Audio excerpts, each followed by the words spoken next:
பிரியமானவர்களே, எப்படி இருக்கீங்க? சந்தோஷமாக இருக்கீங்களா? நிச்சயமாகவே நீங்கள் சந்தோஷமாக, மகிழ்ச்சியாக, ஆசீர்வாதமாக இருக்க வேண்டும் என்று சொல்லி ஆண்டவருக்குள்ளே உங்களை வாழ்த்துகின்றேன். ஆண்டவர் உங்களை ஆசீர்வதித்து மகிழ பண்ணுவாராக. தொடர்ந்து இந்த நிகழ்ச்சியை பாருங்கள், மற்றவர்களுக்கு அறிமுகப்படுத்துங்க. உங்கள் மூலமாக அநேகரை ஆண்டவர் ஆசீர்வதிப்பாராக. இந்த நாளுக்குரிய தியானத்திற்கு ஆதாரமாக 1 யோவானுக்கு எழுதின நிருபம் 1ஆம் அதிகாரம் அதனுடைய 5வது வசனம் இப்படியாக சொல்கிறது: தேவன் ஒளியாயிருக்கிறார், அவரில் எவ்வளவேனும் இருள் இல்லை என்று சொல்லி யோவான் தன்னுடைய நிருபத்தில் எழுதும்போது எழுதுகிறார். தேவன் ஒளியாயிருக்கிறார் என்று சொன்னால் தேவன் வெளிச்சமாக இருக்கிறார், அவரில் எவ்வளவேனும் இருள் இல்லை என்று சொல்லி அந்த அதிகாரத்திலே, அந்த வசனத்திலே சொல்லுகிறார். எனக்கு அருமையானவர்களே, இருளிற்கும் வெளிச்சத்திற்கும் சம்பந்தம் கிடையாது. எங்கே வெளிச்சம் இருக்குதோ அந்த இடத்துல இருள் இருக்க முடியாது. ஆகையினால தேவன் ஒளியாய் இருக்கிறார் என்று சொன்னால் தேவன் வெளிச்சமாக இருக்கிறார்.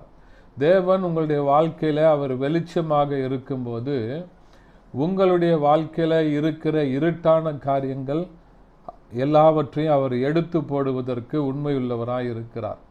ஏனென்று சொன்னால் இருள் ஒரு மனிதனை சரியாக பார்க்க முடியாது, இருளில் சரியாக நடக்க முடியாது, தங்கள் செய்கிற வேலைகளை இருளில் செய்ய முடியாது. இருள் என்பது பிசாசிற்கும் அவனுடைய பிள்ளைகளுக்கு என்று சொல்லி கொடுக்கப்படுகிறது.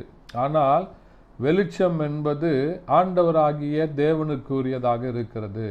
தேவன் ஆதியிலே இந்த வானத்தையும் பூமியும் படைத்த போது வெளிச்சம் உண்டாக கடவது என்று சொன்னார், வெளிச்சம் உண்டானது என்று சொல்லி பார்க்கிறோம்.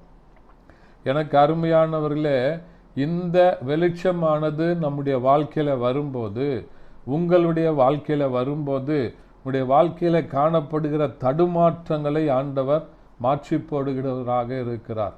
நீங்கள் முன்னேறி செல்ல முடியாதபடி உங்களுடைய வாழ்க்கையில் காணப்படுகிற அந்தகாரத்தின் கிரியைகள், பிசாசின் கிரியைகள், பிசாசின் செயல்பாடுகள், இருட்டான காரியங்கள் எல்லாவற்றையும் ஆண்டவர் விலக்கி இந்த வெளிச்சத்திலே உங்களை நடக்க செய்து ஆண்டவர் உங்களை ஆசீர்வதித்து மகிழ பண்ண உண்மையுள்ளவராய் இருக்கிறார். ஜெபிக்கலாமா?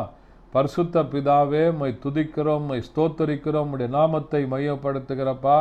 இந்த நாளில் வசனத்தை கேட்டபடி ஆண்டவரே அப்பா, தேவன் ஒளியாய் இருக்கிறார், அவரில் எவ்வளவேனும் இருள் இல்லை என்கிறதான வசனத்தின்படி இந்த வார்த்தைகளை கேட்டுக்கொண்டு பார்த்து கொண்டிருக்கிற ஒவ்வொரு பிள்ளைகளோடு கூட ஆண்டவர் இடைபடும்படியாய் நாங்கள் செபிக்கிறையா.